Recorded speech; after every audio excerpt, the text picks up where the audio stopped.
This is IGN. A sequel with two left feet. This is your IGN review of Venom, The Last Dance, by Tom Jorgensen. Comic book movies have come a long way in the past 50 years, all the way from You'll Believe a Man Can Fly to You'll Believe a Horse Can Venom. And if you saw that four-legged monstrosity in the trailer of Venom, The Last Dance and started hooting and hollering, you can rest easy knowing Tom Hardy's third tango with a symbiote will likely deliver just what you're hoping for.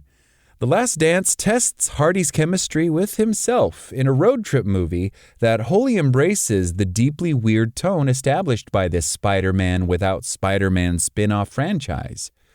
Where The Last Dance really trips up is how it supports that tone, with a terribly formulaic plot that makes this superhero hangout movie a tougher hang than it could have been.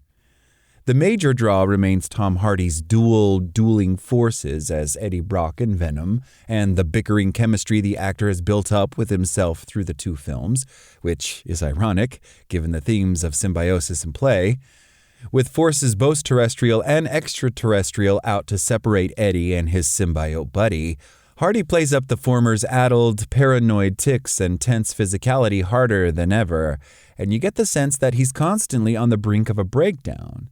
Eddie's not completely willing to let himself become one with Venom, and his struggle with the uglier side of being a lethal protector represents The Last Dance's only reliable source of drama. While neither Venom nor Venom Let There Be Carnage had particularly surprising plots, they grounded themselves in Eddie's career as a journalist, each taking on the trappings of a different genre that fit the specific story Eddie was researching. But The Last Dance focuses on Eddie and Venom on the run after two movies of wreaking havoc on San Francisco, and Hardy's human character feels a little less compelling without that investigative angle to fall back on. Venom is far more reliable at facilitating The Last Dance's comic relief than its symbiote-fueled action.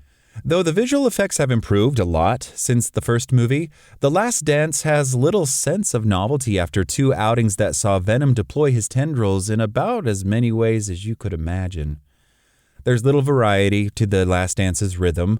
Run, fight, hide, repeat, and even at its most chaotic, the action never rises to equal the boldness and creativity of the central relationship between Eddie and Venom. It feels like a step back from Let There Be Carnage, which struck a much better balance between those two elements. Kelly Marcel, who wrote both previous Venom movies, makes her directional debut here, and I was hopeful that an increased role for the writer who first illuminated the unique pairing at the franchise's heart would mean a deepening of the dynamic between man and parasitic alien. But at the end of the day, this is a big-budget superhero movie, and Marcel doesn't quite find a balance between the epic and the intimate. Helping the government's efforts is Dr. Payne, Juno Temple, a scientist researching symbiotes, but her role in the story doesn't extend far beyond acting as the military's in-house Venom when it comes to keeping the plot moving by doling out new information.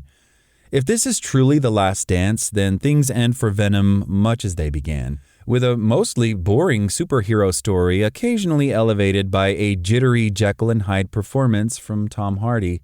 Venom The Last Dance is torn between its responsibilities to big-budget comic book movie making and a more focused genre story of a boy and his alien. The threat Null poses from afar often steals the movie's focus to disappointing results. But there's still some fun to be had on this freaky ride into the sunset, largely courtesy of the toothy titular symbiote. Lackluster action and new additions that distract from the unique relationship at the franchise's heart suggest it's past time to send this Venom horse to the glue factory. Hopefully we get something back that sticks a little more. Venom The Last Dance's IGN score? 4. Thanks for listening to IGN. My name is Zeke Robison, and for the latest Venom updates, visit us at IGN.com.